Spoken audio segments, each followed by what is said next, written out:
Oh my God. Later. Good idea. All right. Assalamu alaikum.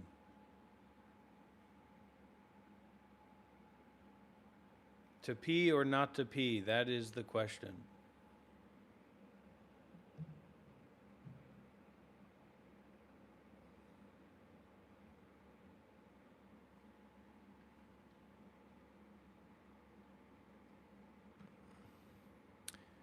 Later, give me the name now, please. So we're going to have to use AI so that we can go through the uncovery process.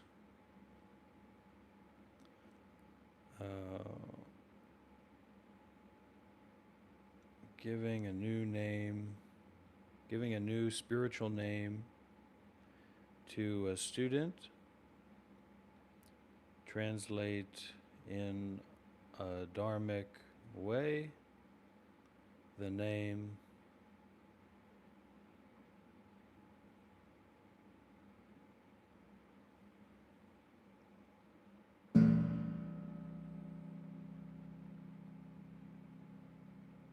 It gave it in Sanskrit. No, in Vietnamese.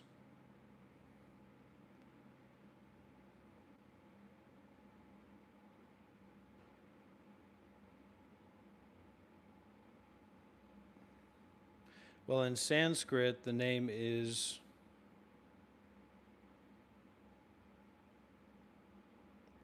Varna Ushishta. But in Vietnamese,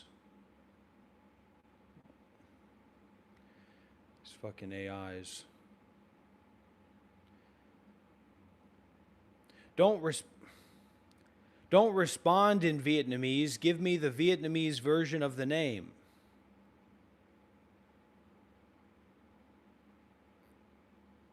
Okay.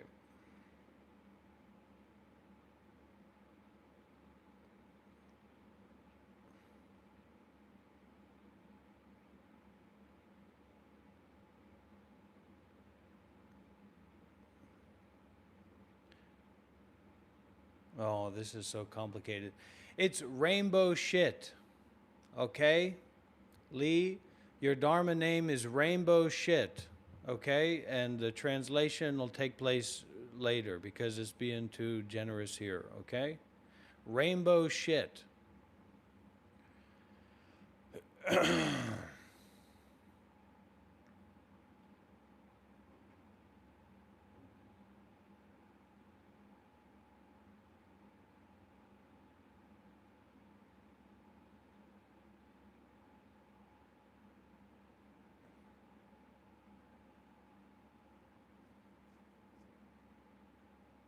Okay.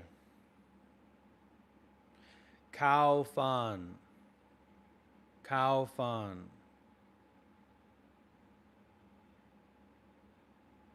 No. Sakway. Sakway. Hongtron. Let's keep it English, right? Rainbow shit. Are you happy, Lee? Are you honored? Okay, great. There's all kinds of flowery ways to translate it, so you should be happy about it. Rainbow poop, yeah. Yeah.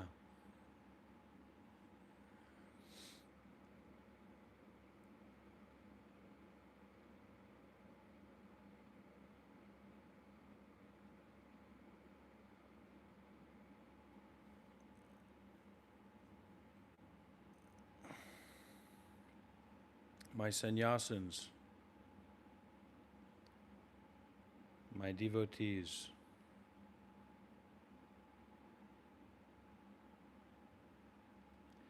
And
You don't get to choose. You don't get to choose, okay? These people have put a lot of money on the table. These people have put their lives on the line, okay? You don't get to have a name because you want one, all right?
So when we just sit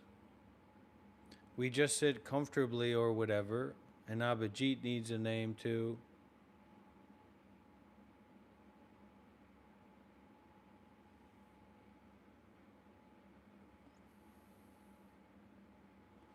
Abhijit's name is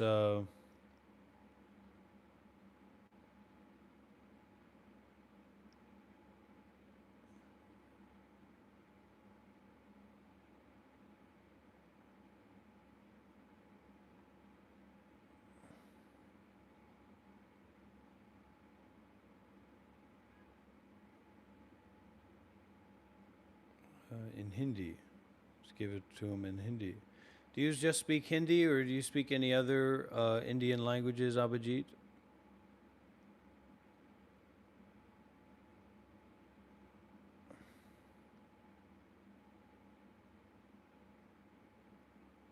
Marathi. Okay, let's do it in Marathi.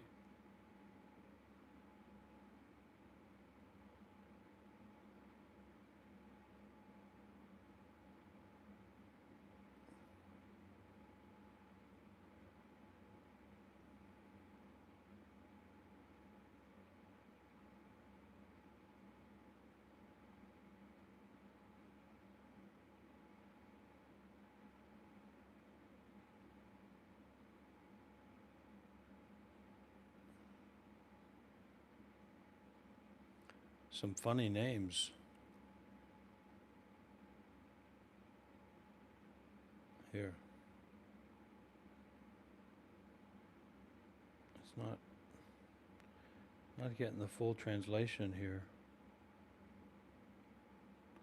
Anyway, this is going to be another English one, Dirty Buddha.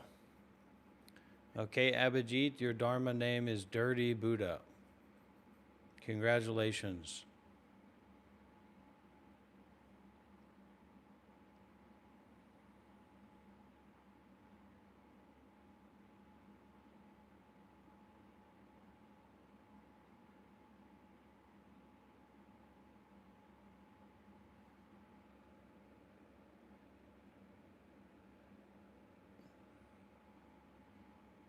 That's a high name to live up to, brother.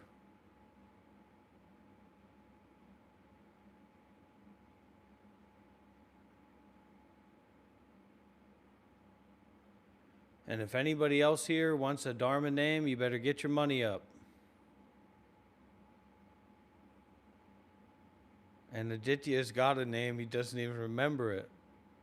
That's why you don't go around giving names so freely, okay? You have your heart broken.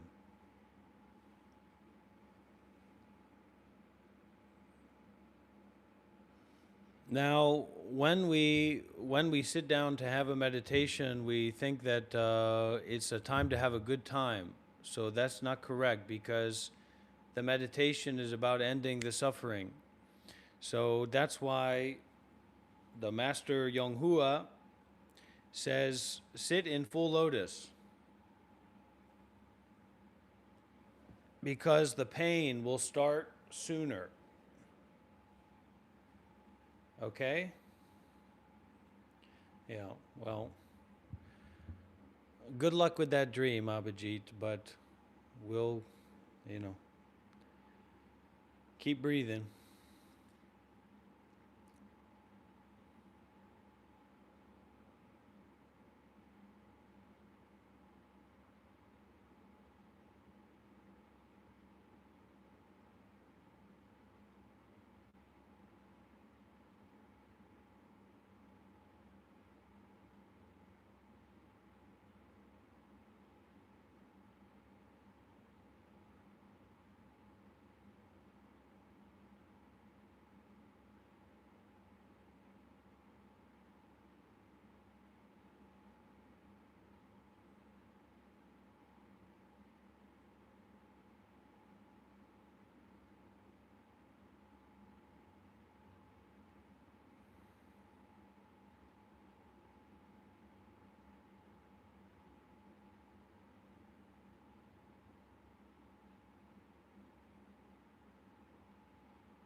You can choose. You can choose as well what to translate the name into. So you might go into your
playful,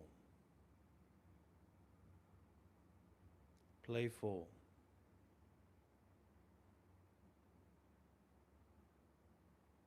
with mindfulness, with detachment.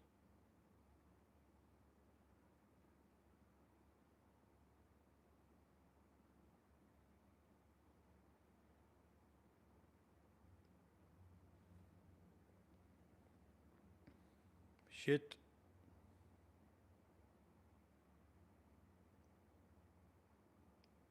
the quiet,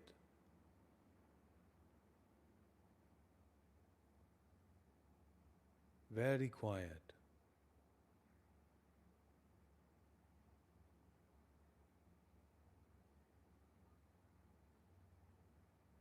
The noisy, very noisy.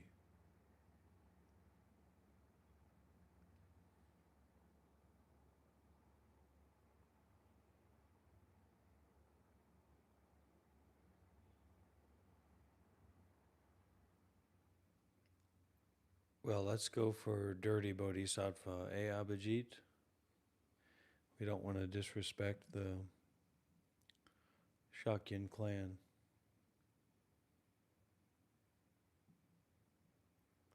But either way,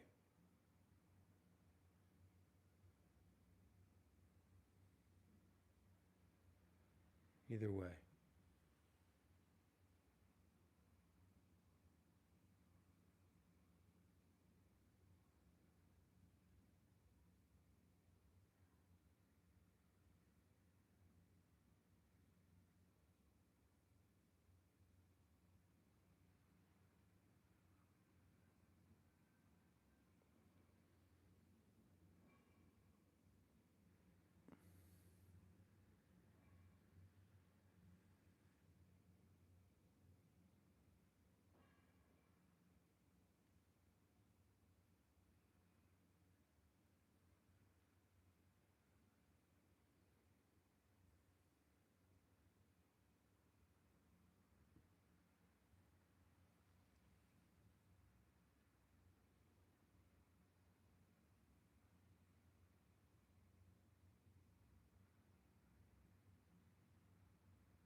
Call in Raj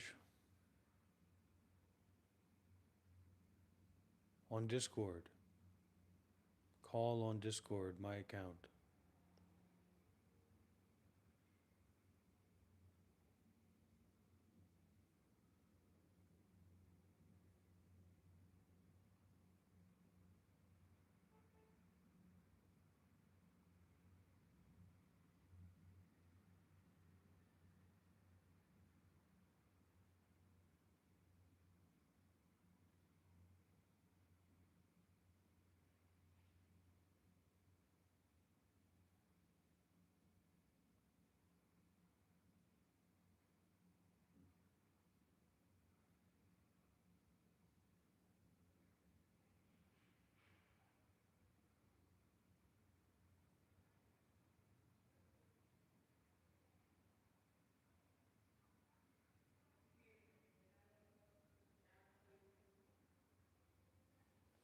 Oh, that's that's an easy question, eh, Azit?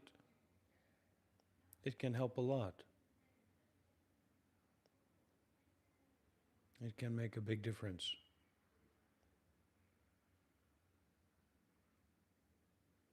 Because the internal state of mind is also the external world. The external world is also the internal state of mind, practically. I wish, I wish I was wealthy enough to build a house somewhere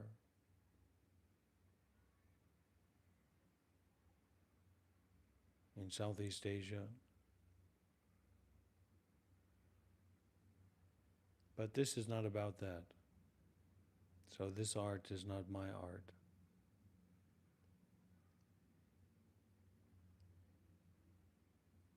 But getting some Buddha posters on the wall, that's a good idea.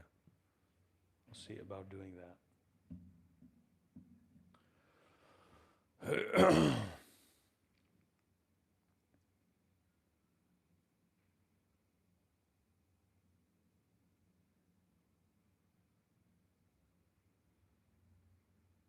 One of the very difficult aspects of meditation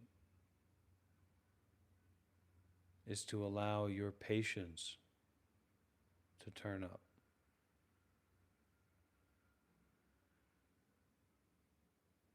Patience and non-seeking mind go together.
How do I see the annoying person, and what advice would you give them?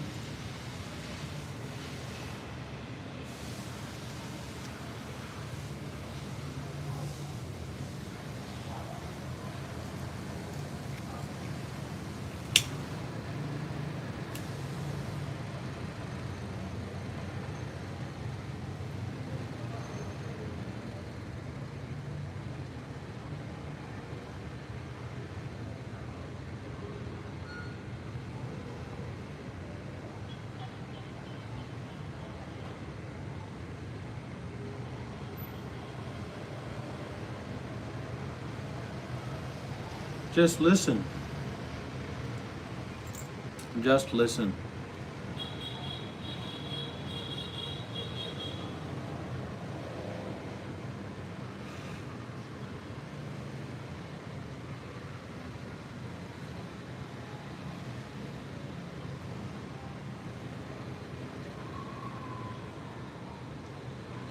Be open to the newness. You know what? Why are we so superior? Why are we so locked in our ways about how things have appeared or how things are appearing or how things should be.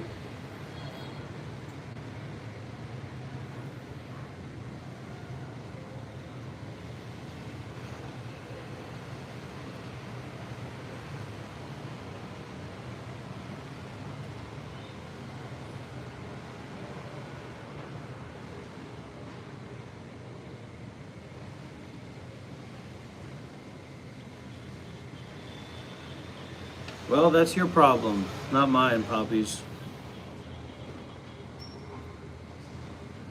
Don't smoke.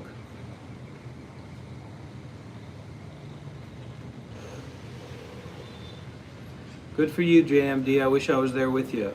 Of course. I'd love to go for a run.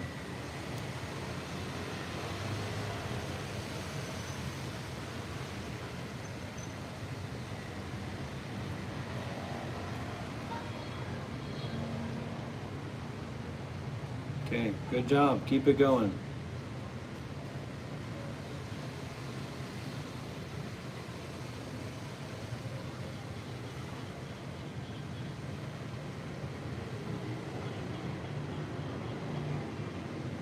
The neutralness or the baselineness is really direct, right? So we fixate on pleasuring ourselves with our nice things. We fixate on having the interesting experience and the cool experience, right? So what does that mean? It means that we're not being with the baseline. And we don't just want to have the pleasurable experience, we want to go towards it, we want to experience it, and then we want to maintain it. So the pleasurable experience is kind of stimulating. We're being stimulated in a certain way. We're moving towards stimulation. And then when the stimulation is there, we're working to perpetuate it. Yes? Good so far?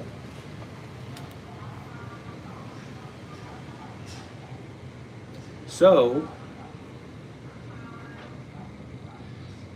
stimulation, like the body, doesn't like pleasure or like pain. We can say that it does from our perspective of the human being and evolution and everything like that, right? But that's kind of arbitrary. The body itself isn't saying, okay, I want to feel pain. We are saying, I want to feel pleasure. Sometimes pleasure happens, sometimes pain happens, and the body just kind of is a receptacle for that, or like a receiving rod for that. Yes or no? So this baseline of neutralness is less stimulating.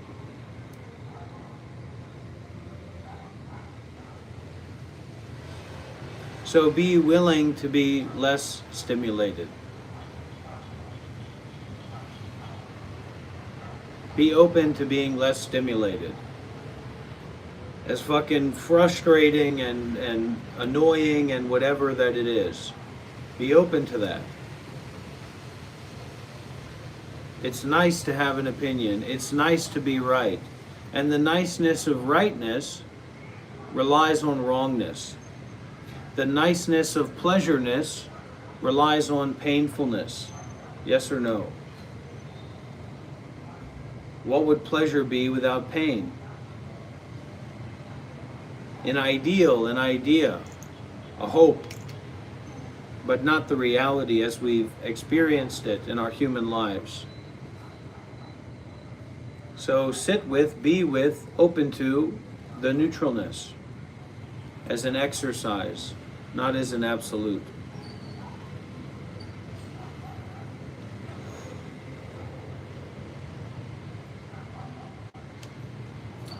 Then you might find that you don't need coffee. You don't need cigarettes. You don't need to do anything. Then you can discern more directly, more clearly, more precisely what this is. And you can choose in the most subtle way to drop that which is causing suffering.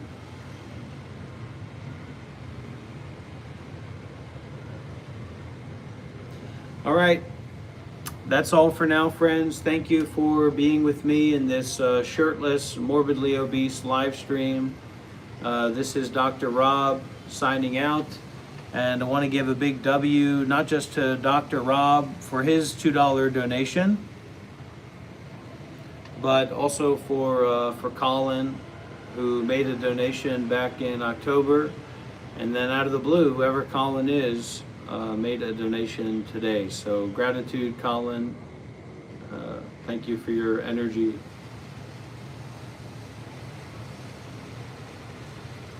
So let's sing a song to finish and to wrap up.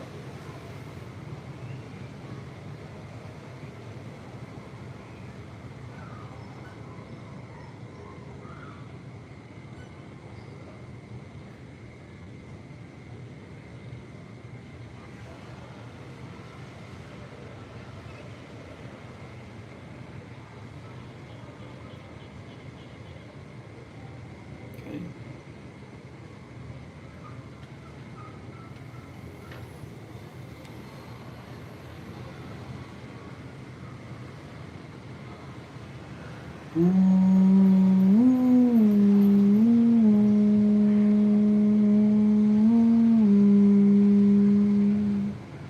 Somewhere over the rainbow, where sunshine fades, see you next time. Do, do, do, do, do. Let it all go away.